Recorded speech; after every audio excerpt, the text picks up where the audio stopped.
Alrighty, just got done recording some Grimdark Therapy, so now it's time to get into some hobby nightmares. Hope you're having a wonderful, wonderful day. I am extremely busy with work and marking and all sorts today, picking the daughter up in a couple of hours, so we've got to squeeze this in where I can to do some hobby nightmares. Let's jump in, shall we?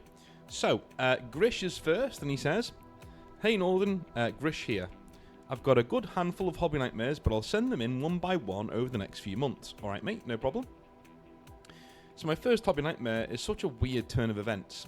To give it a little bit of background, a family member bought me a second-hand set of Assault on Black Reach somewhere around 2008 or 2009.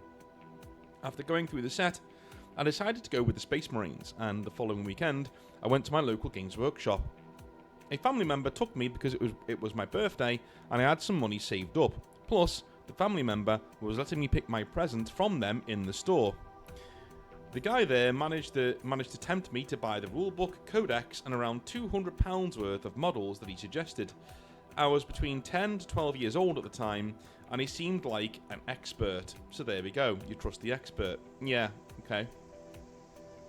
Wait, he got you the rulebook, codex, and £200. Okay, so you didn't get the Assault on Black Reach box. Right, you got it for free. Got you. Obviously, wait, you already had the Assault on Black Reach box. You already had the rulebook, right? Yeah? This seems like a scam. Right. Obviously, I couldn't wait to get home to build and paint my new army. After I finished, I decided I wanted to play. This was when Games Workshop did a weekly learning session. Each week focused on a different unit type. HQ, fast attack, etc. I booked on and had a session. The sessions were only ever on a Saturday, so obviously the store was busier than a weekday, so the guy teaching me had to keep going to serve and greet customers. He ended up asking a regular to play a friendly game, quote unquote. This guy was in his late 20s. Anyway, he pulls out a psyker-based army with spells and everything. I still don't understand to this day what he had. He had purposely chosen units that outclassed what I had. Somehow I managed to roll well and wipe him off the board. He got very salty and told by the Games Workshop worker to go out and have a cigarette to calm down. Wait, this guy... this guy's like a full-grown adult and he's just getting, like in his 20s. And this was my first real game and my last for the next 17 years. Just a bit of bonus nightmare fuel. About 3 years ago, I was sat watching the news and noticed somebody familiar. It was a picture of the guy I played all those years ago. He was being sent to prison for... what? For really harming his roommate to death with a Game of Thrones style sword. What? This went completely off the rails. Anyway, thanks for taking the time to read this. Oh my god. P.S. I may be wrong, but I think you may know my local Games Workshop store. I'll write the details below for you to read for yourself. I'd love to know if you know the store or any old employees there. Some future stories involve them. I do, yes. I do. From back in the day. I went to another store, but yes, I do recognise what you're talking about. Right, I'm nearly short on time. I'm literally squeezing you guys in wherever I can today because it's a really busy one. So next hobby nightmare, let's move on with Bernard. How's it going, Bernard? He says, "Hey North, hope you're doing well and have a fresh steaming mug of liquid gold, aka Yorkshire tea, close at hand. Liquid gold is beer, my friend. Let's not get it mixed up. I love my Yorkshire tea, but that's what that is. And I've just finished my cup of Yorkshire tea, so anyway. I've been gradually working through your back catalogue of videos and really enjoying them. Thank you, man. I often find myself seeing both sides of the discussions, and I appreciate how you explore what you call lines and veils, or ground rules as I call them, for tabletop RPGs. Yeah, I don't agree with them. Yeah, I don't agree with shall we say, RPG safety tools. If you don't know what that is, an RPG safety tool is essentially something a GM says, hey, are there any things that you don't like in this game? You know, and I will not use them. Or they'll give you like a consent sheet where you've got to like tick the things you're happy to involve in the game. And some of these things are pages long. It's incredible, like the lengths these people will go to. But I want to say something about RPG safety tools, and it's in a new game that I'm writing called Grimblade, right? Are you ready for this? Right, these are my opinions on RPG safety tools. An RPG safety tool, by the way, is not Session 0. Session 0 is basically housekeeping, right? And yeah, you figure out what people are comfortable with and stuff, but like, you should already know what you're in for by the game that you're playing. What's it called? If it's called Vampire the Masquerade, there's going to be blood, vampires, sex, you name it, in there, right? It's going to happen. This is what it is. It's going to happen. It just, whatever. So Session 0 is housekeeping for me, not checking how everyone's feelings are, right? So, here are my opinions on RPG safety tools. I'm going to read this verbatim from the rulebook of Grimblade. So, any game that requires role-playing game safety tools is not worthy of being played. If your table of players requires RPG safety tools to stop themselves from being perverted or from playing out some extremely dark fantasies, then you should find another table to play at immediately. That's it. Right? RPG safety tools, get them out. I hope I'm not teaching you to suck eggs here, but I found that many people outside my role aren't familiar with the language, so I'll translate as I go. No worries, man. Yeah, go for it. In my work with young people, lines and veils are actually a vital tool.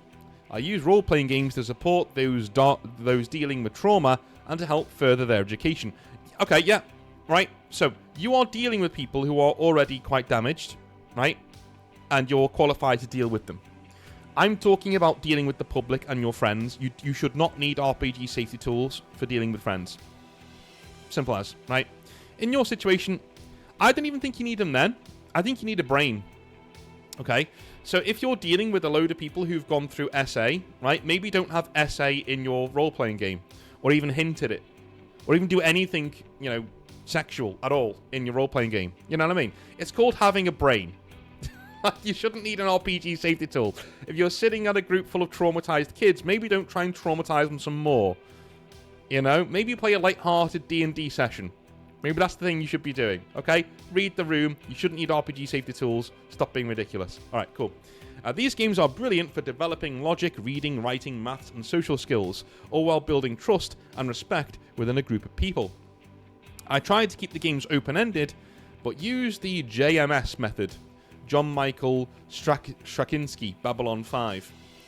Essentially, having backup scenarios and exit strategies ready to deploy without breaking immersion. This is especially important as many of the players I DM for are neurodivergent and process things differently from neurotypical individuals. Okay, that's fine. If you're reading this out loud, you might want to skim the next bit first. It's a bit heavy, but I include it to show the magnitude of what these young people face. No, I'm gonna read it out because this is good. Well, it's not good, but it gives you all a, some sort of an eye in on what people are dealing with. So, some of the young people I work with have experienced attempted self-deletion, various forms of abuse, racism, substance misuse, grooming, including extremism, anxiety, and more. Many belong to multiple protected groups, including LGBTQ+ identities, different races and ethnicities, and some of them from the care system, or are involved in far-right or far-left-leaning groups. Despite all this, I've never had to use a JMS scenario in 15 years. The group often uses the game as a way to face their situations head-on. That's very cool. That's very cool. Alright. Yeah. Hearing stories from what I'd call normies, purely from the world I live in, sometimes makes me cringe. I've seen people use lines and veils to virtue signal, while those who genuinely need them often stay silent. Again, yeah, another good reason why they're useless. They're just there to control the game and to wag your finger at other people who may be offending you, right? The people who actually need lines and veils don't say anything. So that they are absolutely fucking useless. They shouldn't be in the game at all. I end up responding on their behalf based on what my understanding of their body language, tone, and history might be. I should mention, I'm neurodivergent myself. I went through the education system before it was really understood. My diagnosis, which tends to offend people and trigger algorithms, was higher functioning retardation.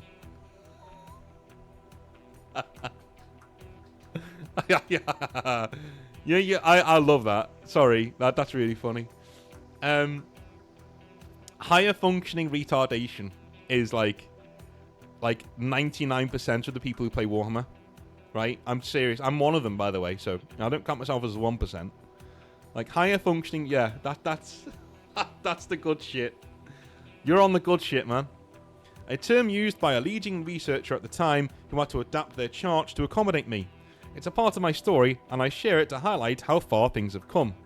To lighten the mood a bit, here's a funny story from one of our sessions. Tangent and tea spillage warning. We were role-playing, and I was a gun-toting American cop who somehow ended up in England with his armed response vehicle. I had a full list of equipment and ammo, so I knew exactly what I had access to. As the game progressed, the ethnic minority players noticed a pattern in my dice rolls. I always missed white targets, often with natural crit fails, and always hit black targets, often with natural crits. This became a running joke. You weren't cheating, were you? If you weren't cheating, this is really funny. This became a running joke. Players started calling for awareness checks to spot black marks on enemies and tried to position themselves to avoid being accidentally hit. White players changed clothes to avoid dark colours and friendly fire. The DM leaned into it, adding lines like, "Of course, it's a crit success." I even one-shotted a major boss who was entirely black, prompting the DM to say, "Well, that shouldn't have happened. I was hoping to get a few rounds out of that." It felt like the Dice Gods and Loki were having a laugh. It took me a while to go with the flow of the character I had no control over. The rogue didn't fare much better. He kept failing stealth rolls and crit fails. The DM saying things like, "Oh look, the rogue's wearing his stealth symbols." It was my first time role-playing, and no other session has come close to the laughter and joy we had. Hope I wasn't too dark, and I got a few laughs. When I get the chance, I'll write in some more of my hobby nightmares. Best wishes, and may the tea flow forever in your favour. Bernard. Cheers, man. Thank you very much. That was awesome. And yeah, I think there was some sort of problematic god residing over your games, or a very based one. I don't know. Depends on which way you lean, I guess. Oh, look, another dragon. It depends on which way you lean, I guess. But yeah, loving that one. That's pretty funny. Moving on. All right, this is from Beard with Man Attached. Alrighty, let's jump into this one. By the way, like the police brutality thing, that's not the based bit I meant. Before anyone, there's going to be one. They're saying things I don't like on the internet. Right? That's not what I'm talking about. Shut your face. Moving on. Hi North, Beard with Man Attached here. It's been a long while, and I hope you're doing well. I am, sir. Thank you. I hope you're doing well too, and thank you for watching Hobby Nightmares. I've got a bit of a dilemma with the D&D group I play in, and was hoping for some advice for how to move forwards.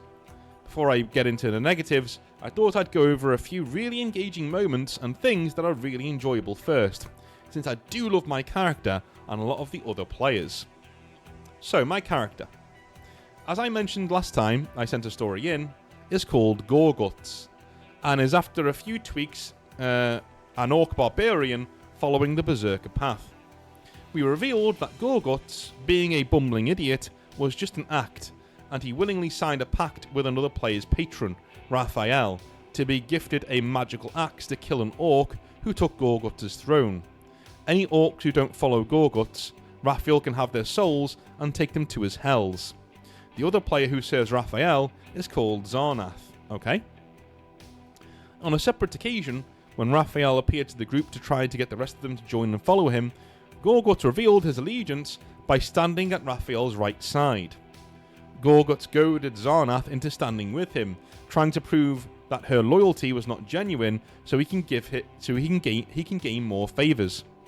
She refused, trying to mask it as having nothing to prove, and Raphael punished her by cutting off her ability to contact him. So anytime she wants to speak to Raphael, she has to go through Gorguts and ask him to contact Raphael for her. Dude, D&D gods are so like Janice from HR. Like, what is this? Outside of my own character's development, there has been a good development of the other characters, such as our dwarf bard called Tarkus, who revealed to the group he's searching for a way to bring the love of his life back from the dead and blames himself for her death. Another is Jack, our pirate barbarian. Originally starting as just a drunken captain, he's slowly gone through some development after finding out his parents are slaves to a vampire. Aside from these engaging moments, the other positive is that the DM allows us to develop our own narrative around our weapons. For example, Tarkus, due to being a bard, wanted his dual daggers to be extremely flashy, with the hilts being made from solid gold with engraving on the blades, and our DM allowed this because it suits the flashy flamboyant style of the character, rather than being too rigid and saying, well, daggers aren't described that way in the book, so you can't. Despite these good aspects, I'm concerned the negatives heavily outweigh the positives, and as mentioned, I'd be grateful if you could give some advice for how to move forwards from these. Okay. Please feel free to sip a bit of tea before we bring the mood down. Okay. Alright. For starters, our DM is a huge fan of the D&D campaigns that go on for 10 plus years. I've known the DM for around 14 years, and when you're close to somebody for so long, you pick up on how they think. Before he started his campaign, he would go on about how he heard of a D&D campaign that has been going on for 30 years with the same characters, story, and players. He is of the mindset that a campaign that goes on for that long means it's an epic campaign and wants to do something similar. This is likely an issue of incompatibility in style, playstyle and storytelling, as I don't believe a campaign needs to be 30 plus years old in order to have a good engaging story.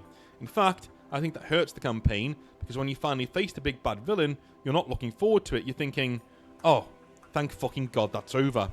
A campaign needs to have a natural flow so it remains engaging, not simply be a way of going, my campaign is bigger than yours. Yeah, I agree. I don't think that's a controversial take at all. Yeah. Like, for instance, in Cyberpunk, we are on night 4 tomorrow. Yeah, Saturday tomorrow. So we are on night 4 tomorrow. And we've got a side gig after that. And then we've got night 5. And then season 1 is finished. Right? We're going to come back to it around Halloween. But for a month or two, there will be no more Cyberpunk. Because we're finished. It comes to a natural stopping point. So you finish at season 1. It's time to leave the characters alone, then come back a little while later to see how they're doing, you know? Anyway. This leads to the second problem I'm having with the campaign. Filler. Because of how slow the campaign moves, there are and have been a lot of filler sessions. Sessions where we don't go anywhere, we don't do anything, and we don't interact with anyone. I live quite far from where the sessions take place, and have to travel around 2 hours there and 2 hours back. And because we don't know what the session will entail until it starts, if I get there after a 2-hour journey and at the end of a session nothing happened, it does make me think to myself, really? We needed a session to happen so we could literally do nothing? A perfect example is last week's session. We sat down at 6:30 PM and began the recap of the previous session, which took us an hour. This is also another very common problem. Every recap takes an hour because the DM and some players want to make it a retelling rather than a recap. After we finally finished the recap at 7:30 PM, we spent the next hour and a half going over how 3 different characters were getting laid. Just 3 players rolling dice to see if they had the stamina to keep going. Just the same old joke of, haha, Jack's getting laid, nice, haha, Zarnath is getting laid, nice, haha, Tarkus is getting laid, nice. Oh, welcome to Baldur's Gate 3, by the way. Over and over again for 90 minutes, while the other players, including myself, are just acting as background noise. Finally, in the last 30 minutes of the campaign at 9 PM, the DM says, oh, and by the way, Zarnath is having an out-of-body experience. We'll have to wrap up there and go into that next session. Okay, when I said welcome to Baldur's Gate 3, the main, strength of Baldur's Gate 3 is its reactivity. It allows you to do whatever you want.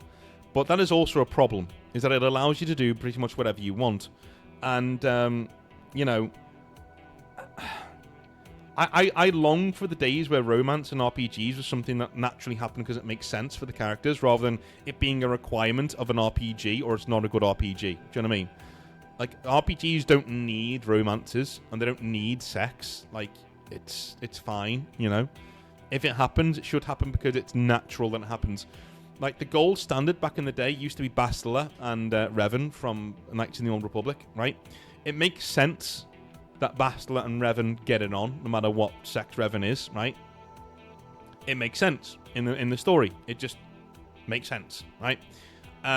In Dragon Age Origins, it makes sense that Morrigan is the canon choice basically for a romance. But anybody can be romanced in that game, but it makes sense for there to be romances in that game because they all fit in quite nicely. And the true genius of Dragon Age Origins is the writing is so good, you can roleplay any character you really want to roleplay, and every single romance that you pick will make sense for you. You know what I mean? Because there'll be some romances that you're like, no, because it doesn't suit my character. But the ones that do suit it really suit it and feel really natural, right? Cool. So when you have a D&D game like this, it's an atypical format of dudes who are playing a game like a nerdy hobby and they're not getting it. They don't get what it's about. You know, they get all the wrong messages. They play far too many. They watch far too much Critical Role. You know, they think that's what it is. You know, it's all about the feels and the feeds and everybody getting into romance and relationships and shit, but it isn't. It just isn't. Right? That isn't what the game's about. It's about going on adventures with your mates and having some fun. That's what D&D is about in terms of A1. And these kinds of people kind of ruin it for everybody else. I'm just going to say that. And recapping all this sounds like an absolute nightmare of a campaign. Dude, fuck this.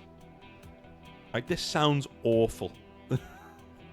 This is, without being too nightmarish, this is the worst normal D&D campaign I've read about, I think. Nothing really offensive is happening. You know what I'm saying? But this is the worst normal D&D. There's been worse ones that are, you know, irredeemable and kind of evil. But this is the worst one of the normal ones for me, I think. Anyway, another example for my character specifically was earlier this year, where again the recap took an hour, and then I was told that my character, Gorgut, was asleep, and it took an hour and 30 minutes for the DM to allow him to wake up. While he was asleep, the other players were interacting with NPCs, investigating, and being able to roleplay. When my character was finally allowed to wake up, he was far away from all the other characters and on the outskirts of town. When Gorgut eventually got into the town, the session wrapped up. Yeah, dude, I'd have left. This is not a good dungeon master at all. This is please tell him that from me. Please tell him that from me. This is an awful dungeon master. Like, you don't know how to play. I very rarely say this, but you don't know how to play the game. Simple. You do not know how to. Let somebody else DM. You don't know how to do it. Just, you know. Another problem is an endless cycle of diversions. Here's what I mean. A player diverts from the session to talk about something else unrelated, causing other players to either not be able to engage or follow with the more diverting, which slows the session of the campaign down more. Dude, my ADHD or autism or whatever it is I would be slapping people here. No, dude, I can't handle this. Like, I hate it when, like, we were in the car the other day, right, and we're talking about something, and then the missus saw something like, oh, look, there's a dog over there, and completely changed the entire direction of the conversation, and I was so pissed off. I didn't do anything. I didn't, like, get in a mood, but inside I was like, why am I so pissed off about that? That's just how I am.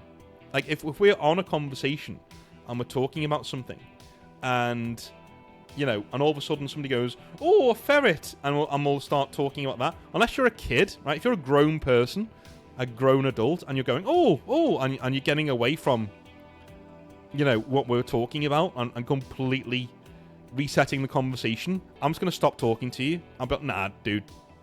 No. I'm not doing, no. Absolutely not. Does anybody else get like that? Unreasonably annoyed by diversions? I didn't think this would get any worse. It's like Beard with a man attached has got into my brain, gone, what are the things that North would find absolutely nightmarish, and has put them in a hobby nightmare? Like, seriously. Because the session and campaign is slowed down, people get distracted by diverting, which slows things down again, etc, etc, etc, and it goes on a continual loop. Sometimes it's even the DM that is diverting things. All of these problems together make it so that a lot of the time I end up disengaging and losing interest. And if this keeps up by the time we get to facing Tiamat, who is the big bad evil guy, I know instead of thinking, oh wow, all of that blood, sweat and tears is about to pay off, here we go. I'm going to be thinking, thank fuck this is over. It sucks because we all have actual things to do, and on rare occasions we can keep engagement and it is fun, it's memorable, and it does make you want more. But as I said, those are rare occasions, and I'm not wanting to be the main character, I'm wanting to have something to engage with and roleplay with and against. At the moment, the only solution I can think of is whenever I feel a burnout from this campaign to take a few weeks or months break, and just come back fresh and either with the same character or a new one and rinse and repeat. I've tried raising the slow pace and diversion problems with the DM, but he responds with, mate, Gorguts can't always be the centre of attention. Well, that's not what I'm asking for, or to brush off the diversions by saying, that's just what we are, we all have ADHD, man, which is a piss poor excuse. Leave. You want my advice, mate? Leave. These people aren't for you. These people are not for you. Just leave. I don't care whether you have one good session every couple of months.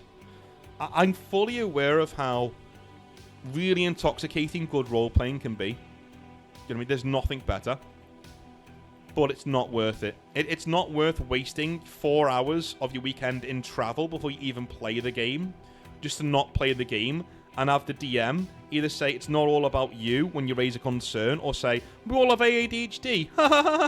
Right, all the time. Because, you know, a lot of them won't. There'll be a couple of these fucking idiots who used to say, I'm so random, lol. No, you're not. You're not. You're a dickhead. And you think you're different to everybody else, and you're not. You think you're funny. And that's the worst bit about this. You think you're funny.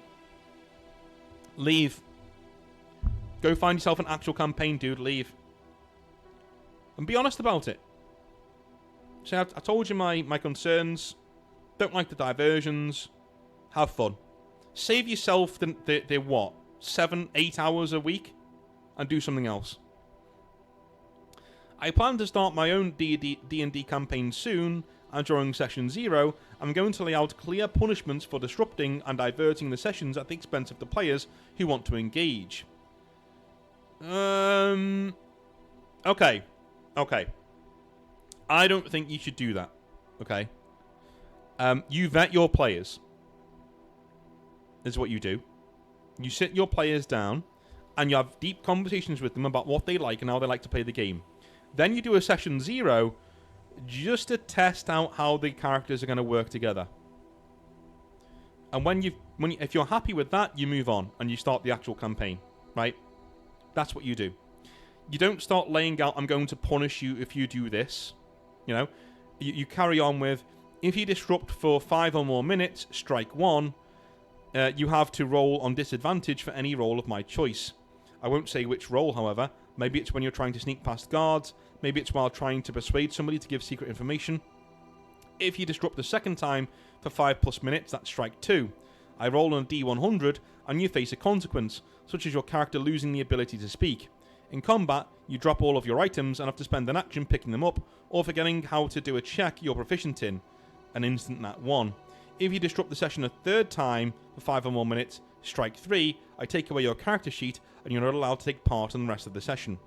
What do you think, North? Is there another way to move forward with the campaign I'm playing in? Am I being too dramatic and it's just a me problem? Are my planned punishments for my campaign too harsh or not harsh enough? Thanks for listening to my rant. All the best. Beard with a man attached. Alright. Well, I've already given you advice on the other things. Walk away, do your own, which you're already doing. So, I will say, mate, don't do this. Alright? Don't lay out punishments and things like that. You're starting off on the wrong foot. Vet your players. That's all you need to do. Learn what they like. And if they do seem like the type of people who will disrupt and divert, who have really random lol personalities, don't play with them. Say this game ain't for you. Don't run D&D. Another thing, don't run D&D. D&D encourages gameplay like this. It's for casuals. There's nothing wrong with that, by the way. There's nothing wrong with being casual. There's nothing wrong with just starting off in the hobby. There's nothing wrong with wanting a bit of whimsy and a bit of tomfoolery in your RPGs. But if you're looking for a serious session of something, D&D is the last thing you should be playing. Look into Vampire the Masquerade or Vampire the Requiem. Look into Zweihander. Look into any grim, serious Call of Cthulhu. Anything like that will allow you to RuneQuest. RuneQuest, a very good example, you know? Dark Sun. Dude, Dark Sun. Oh my god, right? There are games out there that will police your table for you. Why? Because if they start any of this shit, it'll just fucking kill them. You know? Pendragon, man. You know? There's Pendragon, there's Shadowrun, there's Cyberpunk Red. There are game systems out there that if people try and tomfoolery and they try and distract, the game will just fucking kill them. Right? I'm going to climb on that chandelier. Oh yeah, these dudes all shoot you with their arrows. Oh. Yeah, you're dead. Do you know what I'm saying? So, don't run D&D. Number one, don't run D&D if this is what you want to do. Don't put these restrictions in place. Instead, learn who your players are. First and foremost, learn what they like. And the game should police itself. If you bring forward Zweihander to them, or any sort of grim, you know, serious role-playing campaign like Vampire the Requiem, and you show them that, and they say, "Oh yeah, I'll play that," there's a very good chance they're not going to distract from the game because they're serious role players. Now, don't get me wrong. A few will always slip through the cracks. Always, always, always. Don't get me wrong. But that's when you talk to them and you figure out who they are.